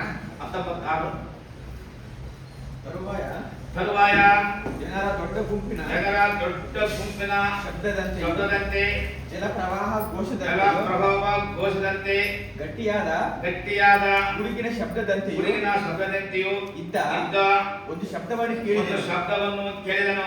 ಅದು ಹಲ್ಲೆಲೂಯಾ. ಹಲ್ಲೆಲೂಯಾ. ಶಬ್ದಪಡುತ್ತಲ್ಲ.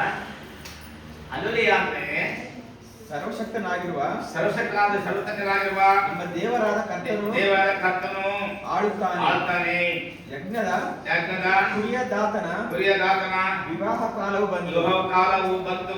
ಆತನಿಗೆ ವಿವಾಹವಾಗುವ ಕನ್ಯೆ ತನ್ನನ್ನು ಸಿದ್ಧ ಮಾಡಿಕೊಂಡಿದ್ದಾಳೆ. ಸಂತೋಷ ಪಡೋಣ, ಹರ್ಷಗೊಳ್ಳೋಣ, ಆತನನ್ನು ಘನಪಡಿಸೋಣ ಎಂದು ಹೇಳಿ.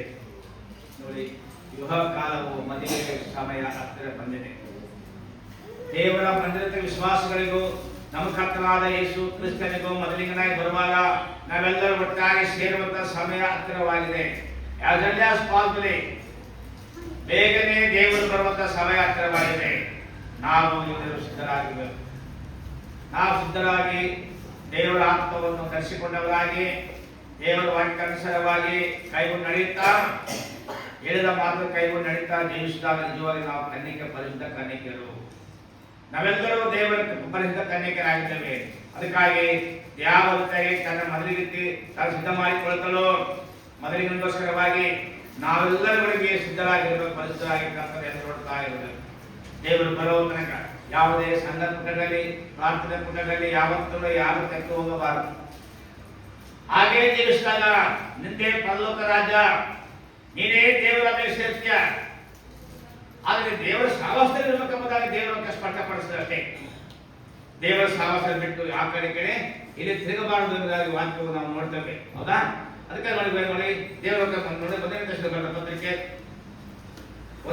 ಬರೆದ ಪತ್ರಿಕೆ 4ನೇ ಅಧ್ಯಾಯ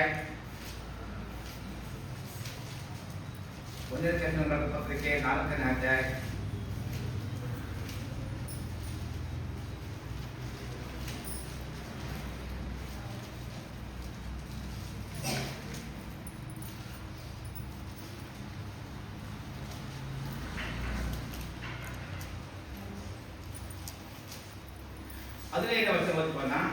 ನಾವು ಕರ್ತನ ಮಾತಿನ ಆಧಾರದಿಂದ ನಿಮಗೆ ಹೇಳುವುದೇನೆಂದರೆ ಕರ್ತನು ಪ್ರತ್ಯಕ್ಷನಾಗುವವರೆಗೂ ಜೀವದಿಂದಿರುವವರೆಗೂ ನಾವು ನಿದ್ರೆ ಹೋದವರಿಗಿಂತ ಉಂಟಾಗುವುದೇ ಇಲ್ಲ. ಕರ್ತನು ತಾನೇ ಆಜ್ಞಾ ಘೋಷಣೆ ಪ್ರಧಾನ ದೂತರೊಡನೆ ಶಬ್ದದೊಡನೆಯೂ ದೇವರ ತೂತೂರಿ ಧ್ವನಿಯೊಡನೆ ಆಕಾಶದಿಂದ ಇಳಿದು ಬರುವನು. ಆಗ ಕ್ರಿಸ್ತನಲ್ಲಿ ಸತ್ತವರು ಮೊದಲು ಎದ್ದು ಬರುವರು. ಆಮೇಲೆ ಜೀವದಿಂದಿರುವ ನಾವು ಅಂತರಿಕ್ಷದಲ್ಲಿ ಕರ್ತನನ್ನು ಎದುರುಗೊಳ್ಳುವುದಕ್ಕಾಗಿ ಅವರ ಸಂಗಡಲೇ ಮೇಘವಾಹನರಾಗಿ ಪಕ್ಕನೆ ಒಯ್ಯಲ್ಪಡುವವು. ಹೀಗಾಗಿ ನಾವು ಸದಾಕಾಲ ಕರ್ತನ ಜೊತೆಯಲ್ಲಿರುವೆವು. ಸದಾಕಾಲ ದೇವರ ನಾವು ಇಲ್ಲಿ ಕರ್ತನ ಜೊತೆಯಲ್ಲಿ ಜೀವಿಸಿದಾಗ, ಕ್ರಿಸ್ತ ಸಂಘದಲ್ಲಿ ಸಹವಾಸದಲ್ಲಿದ್ದಾಗ, ನೀನು ಲೋಕಯಾತ್ರೆ ಮುಗಿದಾಗ ನೀನು ಎಲ್ಲಿ ಹೋಗ್ತೀಯಪ್ಪ ಅಂದ್ರೆ ಕರ್ತನ ಜೊತೆಯಲ್ಲಿ ಸದಾಕಾಲ ಜೀವಿಸಿದ. ಇದು ಆಧಾರ. ದಶಮರ ಪತ್ರಿಕೆಯಲ್ಲಿ ಪೌಲ್ ಬಹಳ ಸ್ಪಷ್ಟವಾಗಿ ಹೇಳ್ತಿದ್ದಾನಲ್ಲ ಈ ಮಾತುಗಳು. ಕರ್ತನ ಮಾತಿನ ಆಧಾರದಿಂದ ನಿಮಗೆ ಹೇಳುವುದರಿಂದ ಆಧಾರ ಇದ್ದಾಗ ಯಾರು ದೇವರ ವಾಕ್ಯ ಕೇಳಕ್ಕೆ ಬರೋದಿಲ್ಲ. ಆಧಾರ ಏನಂತಂದಾಗ ನಿದ್ರೆ ಹೋದವರು ಕರ್ತನ ಮಧ್ಯಾಹ್ನ ಬಂದಾಗ ಅವರು ಎದ್ದು ಬರ್ತಾರ, ಅಥವಾ ಜೀವನದಲ್ಲಿರುವಂತವರು ಅವ್ರ ಪಕ್ಕನೇ ಅಂತರಿಕ್ಷದಲ್ಲಿ ಆತನ ಜೊತೆಗೆ ವೈರು ಪಡ್ತಾರ. ನಂತರ ಅವರು ಸದಾಕಾಲ ದೇವರ ಬಳಿಯಲ್ಲಿ ಜೀವಿಸ್ತಾರೆ. ಸದಾಕಾಲ ದೇವರ ಬಳಿ ಜೀವಿಸ್ತಾರ. ಇಲ್ಲಿವರೆಗೆ ನಾವೇನಾಗಿರ್ಬೇಕಮ್ಮ? ಕರ್ತನ ಜೊತೆಯಲ್ಲಿ ಕ್ರಿಸ್ತ ಮಧ್ಯದಲ್ಲಿ ಇರಬೇಕು, ಕುಟುಂಬದಲ್ಲಿ, ಸಭೆಯಲ್ಲಿ. ಹೌದಾ? ಆತನ ಜೊತೆಯಲ್ಲಿ ಇರೋದಕ್ಕೆ ನಾವು ಪ್ರಯತ್ನ ಮಾಡುವ. ಅದನ್ನು ಬಿಟ್ಟು ಹೋಗಬಾರ್ದು ಆ ಕಡೆ.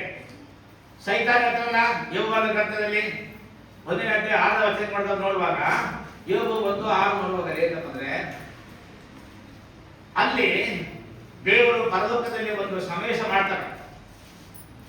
ಎಲ್ಲ ದೇವತೆಗಳು ಸೇರಿ ಬರ್ತಾರೆ. ಅಲ್ಲಿ ದೇವರು ಸೇರಿ ಬಂದಾಗ ಅಲ್ಲಿ ಸೈತಾನರು ದೇವರುತ್ತಾರೆ ಲೂಸಿಫರ್ ಹೌದಾ ಆತನಲ್ಲಿ ಹೋಗ್ತಾರೆ. ಸೈತಾನಗಳಿಗೆ ಪರಲೋಕದಲ್ಲಿ ದೇವರು ಒಂದು ಸಮಾವೇಶ ಮಾಡಿ ಎಲ್ಲ ದೂತರನ್ನು ದೇವತೆಗಳಿಗೆ ಕಳಿಸ್ತಾರ. ಎಲ್ಲರೂ ಸೇರಿ ಬಂದಾಗ ಈತ ಮೇಲೆ ಬಂದಾರ. ಏನು ಇಲ್ಲಿಂದ ಬಂದು ಯಾಕೆ ಕೇಳ್ತಾರ? ಯಾಕೆ ಅಷ್ಟು ಜನರಿಂದ ಆತ್ಮ ಕೇಳಬೇಕು ದೇವರು?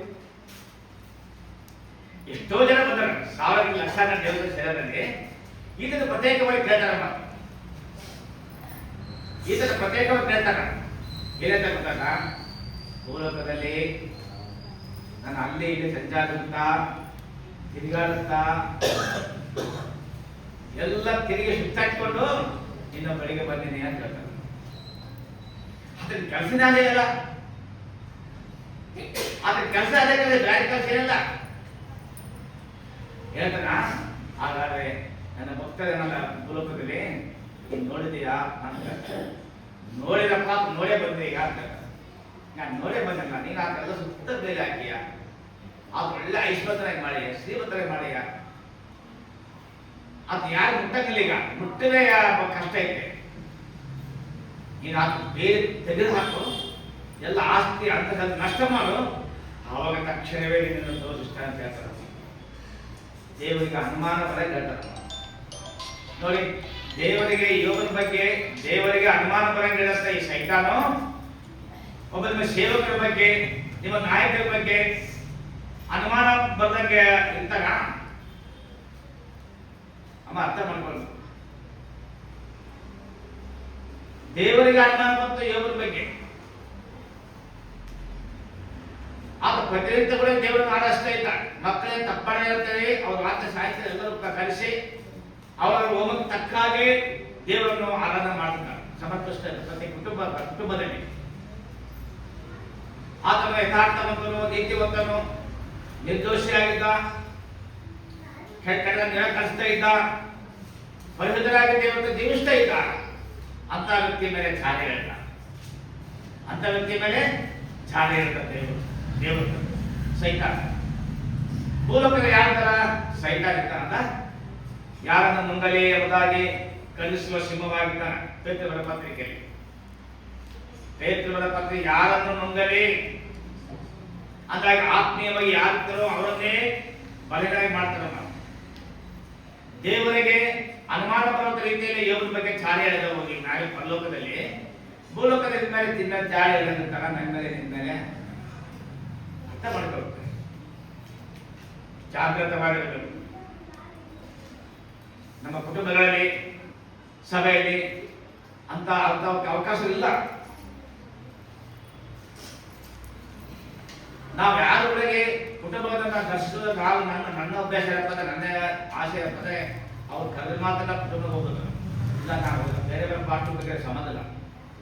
ನಮ್ಮ ಕುಟುಂಬಗಳ ಬಗ್ಗೆ ನಾನು ಏನ್ ಮಾಡ್ಬೇಕಲ್ಲ, ನಾವು ಪ್ರಾರ್ಥನೆ ಮಾಡ್ತೇವೆ. ಕುಟುಂಬಗೋಸ್ಕರವಾಗಿ ಪ್ರತಿನಿತ್ಯ ಪ್ರಾರ್ಥನೆ ಮಾಡ್ತೇವೆ. ಅವ್ರು ಕರೆದಾಗ ಖಂಡಿತವಾಗಿ ನಾವು ಬರ್ತೀವಿ. ಅದು ಬಿಟ್ಟು ಬೇರೆ ಯಾವತ್ತಾದ್ರೂ ಮನೆಗೆ ಬಂದಿದ್ದೇನೆ ನಾನು, ಯಾವತ್ತಾರು ಮಾಡಿದಿರ ನೀವು ಕದ ಬಂದಿದ್ರೆ ಮತ್ತೆ ಯಾವಾಗ ಬಂದಿನ ನಾನು ಯಾವ ಕುಟುಂಬಗಳಿಗೂ ನಾನು ಹೋಗ್ತೀನಿ. ಯಾಕಂದ್ರೆ ನಾವು ಅವ್ರಿಗೆ ಭಾಳ ಒಂದು ಮಾಡೋದು, ಅವ್ರ ಪ್ರೀತಿ ತಮ್ಮ ಕರಿಬೇಕು. ಪ್ರೀತಿ ಕರೆದಾಗ ನಾವು ಹೋದಷ್ಟು ನಮಗೆ ಬೆಲೆ ತಮ್ಮ, ಹೌದಾ? ಬೆಲೆ ನಾವು ಎಷ್ಟೋ ದೂರ ಇರ್ತದೋ ಅಷ್ಟೇ ನಿಮಗೆ ಮಳೆ ಬೇಕು. ದೂರದ ಬೆಟ್ಟ ದೂರ ನೋಡಿದ್ರೆ ಚಂದ, ಹೌದಾ? ಅದು ದೂರ ನೋಡ್ಬೇಕಾಗ ದೂರ ಚಂದವಾಗಿ ಕಾಣ್ತಾನೆ. ಹತ್ರ ಹೋದಾಗತ್ತೆ ತೆಗೆದು ಬರುತ್ತೆ, ಸರಿ ಕಾಣಲ್ಲ. ಆದರೆ ನಮ್ಮ ಸಭೆಯೊಳಗೆ ವಿಶ್ವಾಸಗಳು ನಾವು ದೂರದ ನಾವು ನೋಡಿ ದೇವರಿಗೆ ಪ್ರಾರ್ಥನೆ ಮಾಡ್ತೀವಿ, ಅವರ ಕ್ಷೇಮಕ್ಕಾಗಿ ಅವ್ರು ಚೆನ್ನಾಗಿ ಬದುಕಕ್ಕೆ.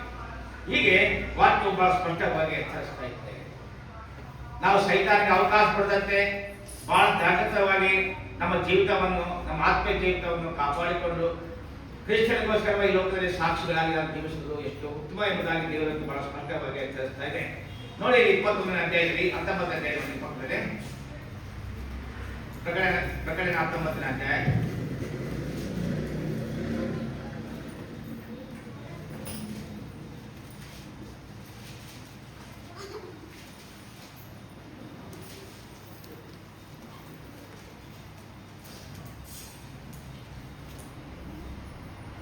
20 ಪ್ರಕಟಣೆ 25 ವರ್ಷದಿಂದ ಹೋದ. ಆಗ ಸಿಂಹಾಸನದ ಮೇಲೆ ಕೂತಿದ್ದವನು ಪ್ರಕಟಣೆ 20ನೇ ಅಧ್ಯಾಯ 12ನೇ ವಚನ.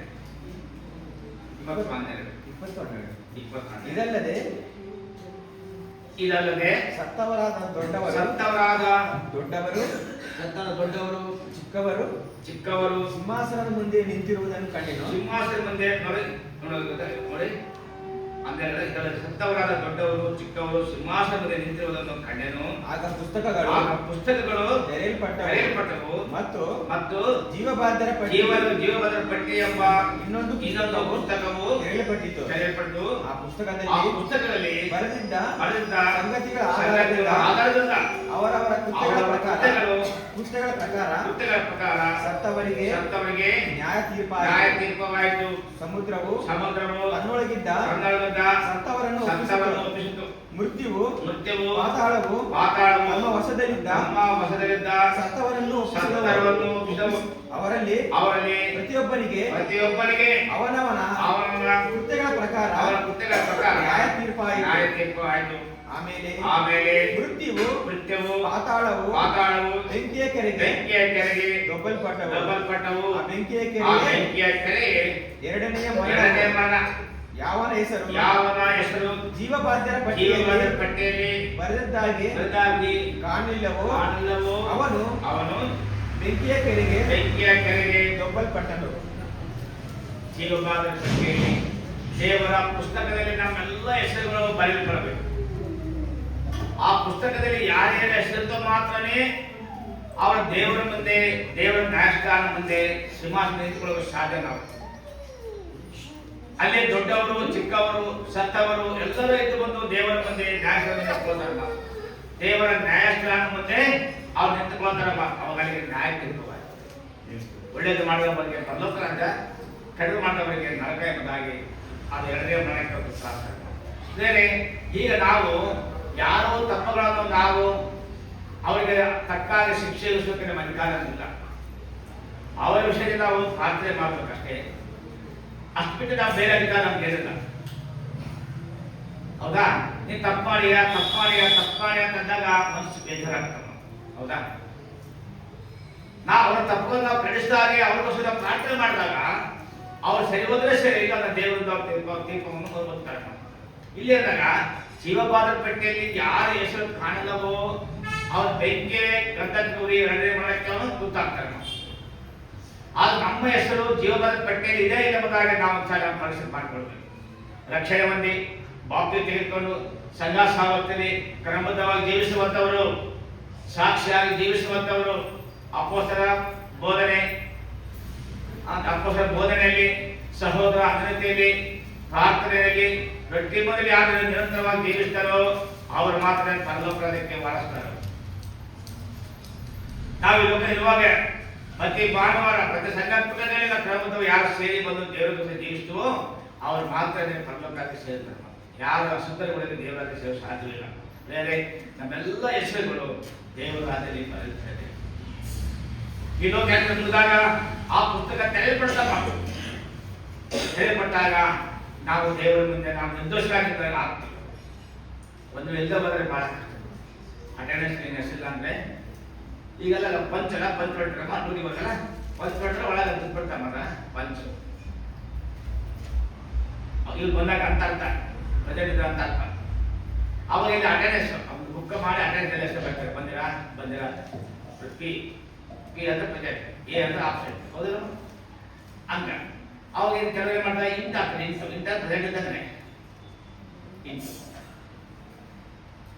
ಅದಕ್ಕೆ ಎ ಆಬ್ಸೆಂಟ್. ಈಗೇನಿಲ್ಲ, ಪ್ರೆಸೆಂಟ್ ಪಿ ಪಂಚ್ ಹೇಳ್ಬಿಟ್ಟು ನೀನು ಡ್ಯೂಟಿ ಜಾಯ್ನ್ ಆಗ.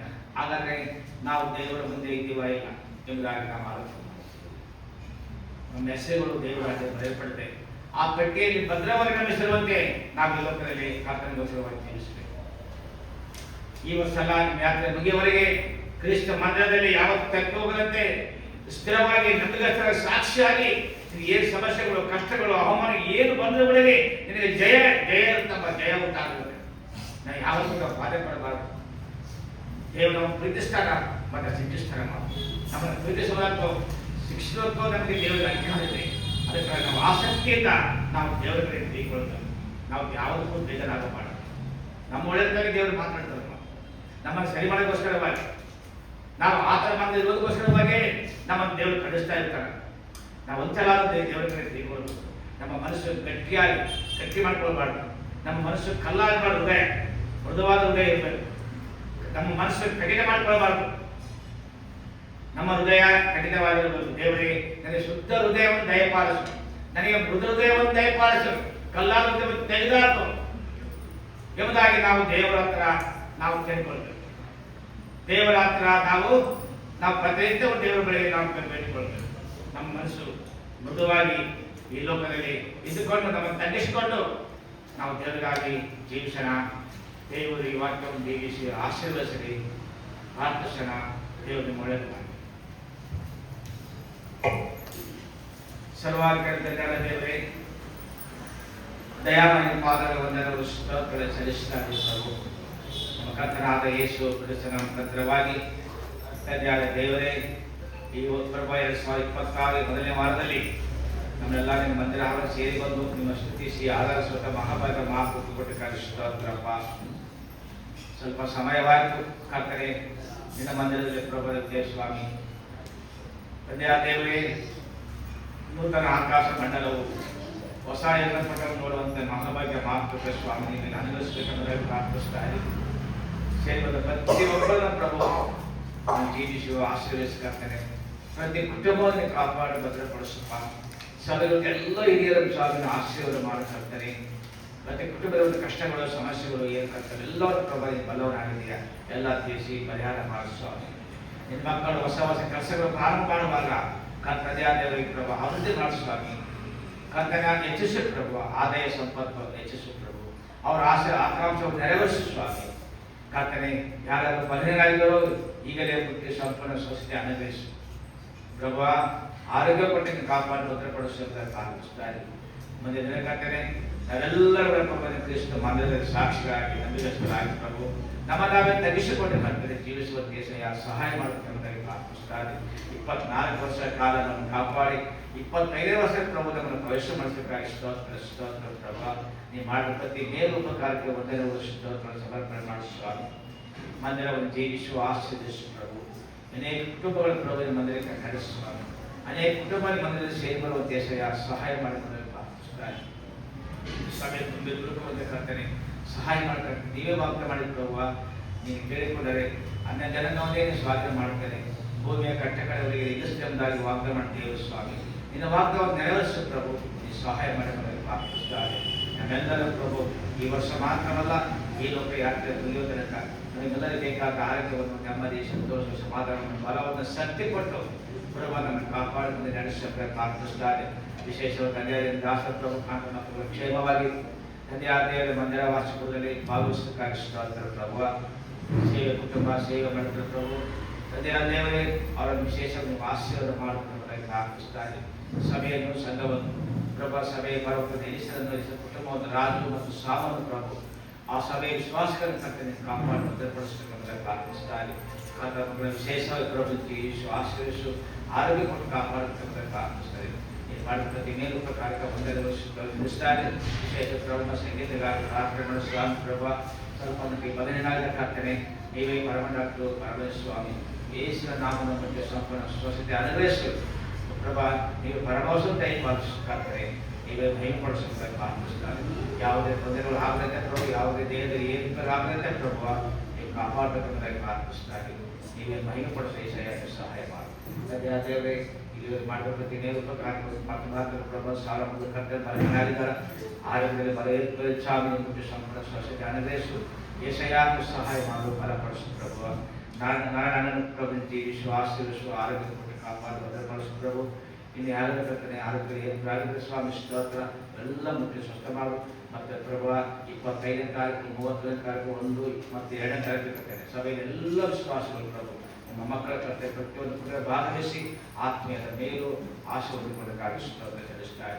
ತಂದೆಯಾದ ಅವೆಲ್ಲರನ್ನು ಮುಂದೆ ನಡೆಸಿ ಮಹಿಮೆಪಡಿಸಬೇಕೆಂದು ಇದುವರೆಗೆ ಮಾಡತಕ್ಕ ಪ್ರತಿ ಮೇಲುಪಕಾರಕ್ಕೆ ಒಂದನ್ನು ಸ್ತೋತ್ರ ಸಮರ್ಪಿಸಿ ನಮ್ಮ ಕರ್ತನು ರಕ್ಷಕನು ಒಡೆಯಂತ ಯೇಸು ಕ್ರಿಸ್ತ ನಾಮದಲ್ಲಿ ಪ್ರಾರ್ಥನೆ ಮಾಡಿ ಬೇಡಿಕೊಳ್ಳುತ್ತೇನೆ. ನಮ್ಮ ತಂದೆಯಾದ ದೇವರ ಪ್ರೀತಿ, ನಮ್ಮ ಕರ್ತನಾದ ಯೇಸು ಕ್ರಿಸ್ತನ ಕೃಪೆ, ತಂದೆ ಮಗ ಪವಿತ್ರಾತ್ಮನ ಸಹವಾಸ ಈಗಲೂ ಯಾವಾಗಲೂ ಸದಾ ಕಾಲ ಮಂದಿರ ಸುತ್ತಲೂ ಸೇರಿದ ಎಲ್ಲ ಮಕ್ಕಳ ಸಂಗಡಕ್ಕೂ ಕಾಪಾಡಲಿ. ಆಮೆನ್. ಆಮೆನ್. ಎಲ್ಲರಿಗೂ ವಂದನೆಗಳು. ದೇವರು ನಿಮ್ಮನ್ನು ಆಶೀರ್ವಾದ ಮಾಡಿ.